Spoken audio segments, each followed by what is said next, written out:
ایک جین فیملی سے بلونگ ہے. میں اگروال فیملی سے تھی. میرا پرانا نام مانسی اگروال تھا, اور میرے ہسبینڈ نے جب اسلام قبول کیا تو میرے لیے میری لائف کا بہت ایک شاکنگ انسیڈنٹ تھا. میں نے فرسٹ ٹائم کسی کو پہلی بار دیکھے, میں نے کسی کو نماز پڑھتے ہوئے دیکھا. میں نے اچانک یہ اکثر کر کے ایک پرٹیکولر ٹائم ہوتا تھا اور یہ گھر سے کہیں چلے جاتے تھے, اور میں ان سے پوچھتی تھی کہ آپ کہاں جاتے ہیں, تو یہ ریپلائی کرتے تھے this is none of your business, you have to do your job. تو میں بھی خاموش ہو جاتی تھی. باقی میرے فادر ان لا سے اکثر ان کی ڈیبیٹ اور سب کچھ ہوا کرتا تھا, بٹ مجھے نہیں سمجھ میں آتا تھا کہ یہ ڈیبیٹ کیا ہے, یہ لوگ کس بات پہ اتنا زیادہ, مطلب ان کا ڈیبیٹ اتنا ایگریسو موومنٹس پہ کیسے آ جاتا ہے. تو باقی پھر ایک دھیرے دھیرے جب مجھے یہ اسلام کے پہلے تو یہ لوگ نہیں بتائے, بٹ فرسٹ ٹائم جب میں نے ان کا فجر کی نماز تھی اور اچانک میری نیند کھلی اور میں نے ان کو نماز پڑھتے ہوئے دیکھا. میں نے ان سے پوچھا کہ آپ کیا نماز پڑھ رہے ہیں, کیونکہ صرف ٹیلی ویژن پہ دیکھا تھا کہ ہاں ایسے جو کرتے ہیں وہ نماز کے ایکشنز ہیں. میں نے ان سے پوچھا کہ آپ نماز پڑھ رہے ہیں, انہوں نے کہا کہ ہاں میں نماز پڑھ رہا ہوں. میں نے بالکل دیر نہیں کی میرے فادر ان لا کو بتانے میں. میں روم سے باہر نکل کے اور میں نے سب سے پہلے ان کو بتایا کہ پاپا جی آج ان کو میں نے نماز پڑھتے ہوئے دیکھا. تو انہوں نے مجھ سے کہا کہ ٹھیک ہے خاموش رہو, ابھی کسی سے کہنا نہیں, ہم دیکھیں گے کیا کر سکتے ہیں.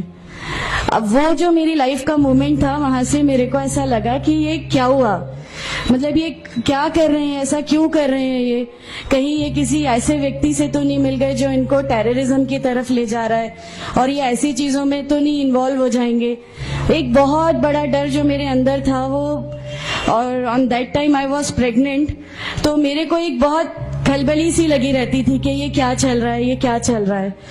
پھر دھیرے دھیرے کر کے جب میں ان کی بکس وغیرہ جو المیرا میں رکھی رہتی تھیں وہ میں پڑھنے لگی اور ڈھونڈنے لگی. یہ چھپا کے رکھا کرتے تھے, اور مجھے جب بھی کوئی بک ملتی تھی تو پھر میں اس کو پڑھنے لگی.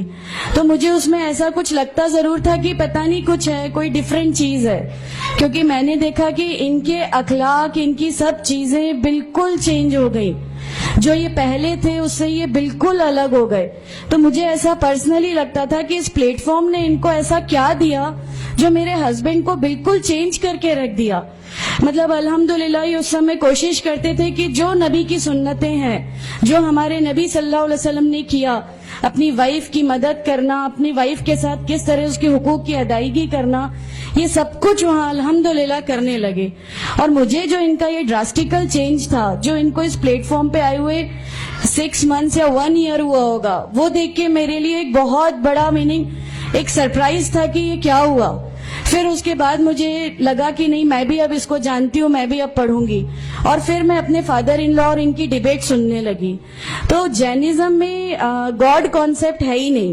ہر وہ ویکتی جو بہت زیادہ علم حاصل کر لیتا ہے, بہت زیادہ نالج حاصل کر لیتا ہے, تو وہ ایک لمٹ پر آ کر نعوذ باللہ گاڈ کا وہ مقام حاصل کر لیتا ہے, اور لوگ اسی کی پھر پوجا کرنے لگتے ہیں, اسی کی ورکشپ کرنے لگتے ہیں. تو میرے دماغ میں اگروال فیملی سے تھی, تو میرے دماغ میں تھا کہ نہیں, ہمارے جو بھگوان ہیں وہ 3-4 ہاتھ والے ہیں, ان کا کیا ایک ہی گاڈ ہے جس کو جا کے آپ کو پوجنا ہے. تو نہیں, میں ان سے تو کچھ نہیں مانگوں گی, 3-4 ہاتھ والے بھگوان ہی ہوتے ہیں, یہ نہیں کچھ وہ ایسا رکھتے.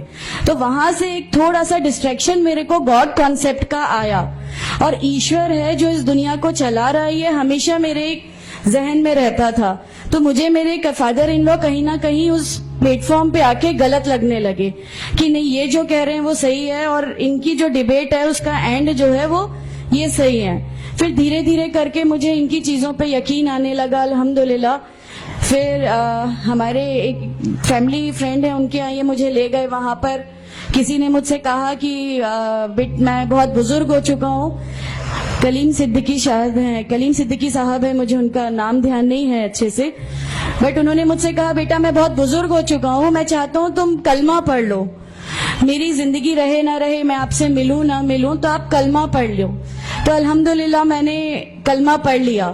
کلمہ پڑھنے کے بعد بھی جب ہم گھر لوٹ رہے تھے تو میں نے ان سے کہا کہ میں نے صرف ابھی کلمہ پڑھا, ابھی آپ یہ مت سمجھیے گا کہ میرے کو سب سمجھ میں آ گیا اور میں